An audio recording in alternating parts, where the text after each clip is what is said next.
By the 1840s, a powerful idea had taken hold of the United States. Americans convinced themselves it was their divine right, their manifest destiny, to stretch their nation from the Atlantic all the way to the Pacific. This territorial ambition found its most aggressive champion in President James K. Polk. But the land Polk wanted to absorb was already claimed. It belonged to Mexico, a sovereign nation that was deeply hostile toward the U.S. after Congress annexed the Republic of Texas in 1845. Polk's vision for a continental empire was blocked. He was staring down a proud neighboring government that viewed the United States as a rebellious aggressor, completely unwilling to yield an inch. Polk first tried to buy his way out of the stalemate. In late 1845, he sent an envoy named John Slidell to Mexico City with a checkbook, offering up to $25 million to purchase the Western territories outright. The Mexican government refused to even let Slidell in the room. They were navigating their own internal political crises, and the public was outraged by the insulting offer to buy half their country. This put Polk in a tight political bind.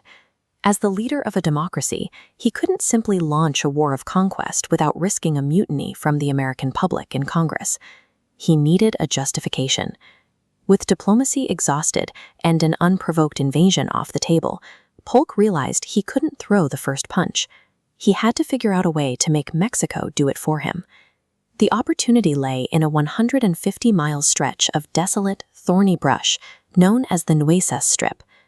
The United States claimed the border with Mexico sat at the Rio Grande. Mexico insisted it was much further north, at the Nueces River.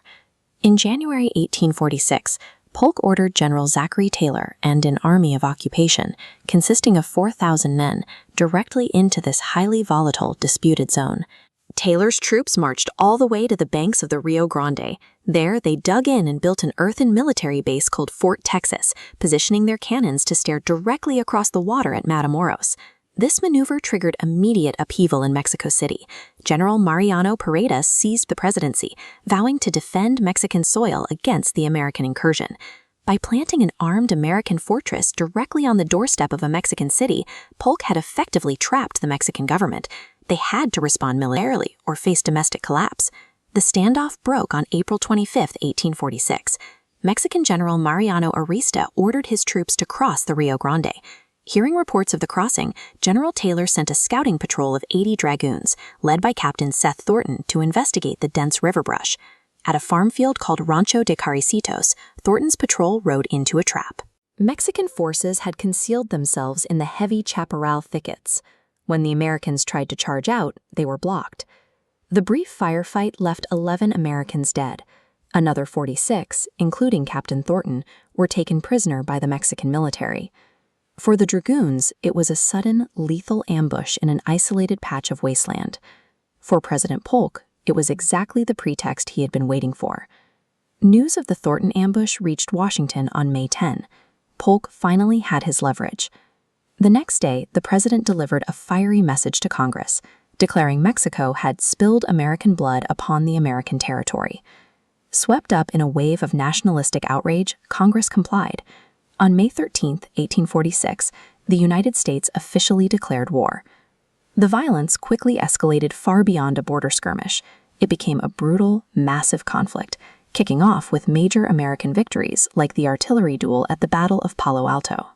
A few shots fired in a remote thicket cascaded into a 2-year war that would ultimately strip Mexico of half its national territory, delivering California and the Southwest to the United States. We are left with the question of what actually started the Mexican-American War. The conflict began months before the gunfire at Rancho de Caricitos, set in motion by President Polk's decision to march the U.S. Army into a volatile, disputed border zone. This strategic deployment forced Mexico to choose between its sovereignty and a military confrontation, providing Polk with the defensive crisis he needed to justify an aggressive war of American expansion.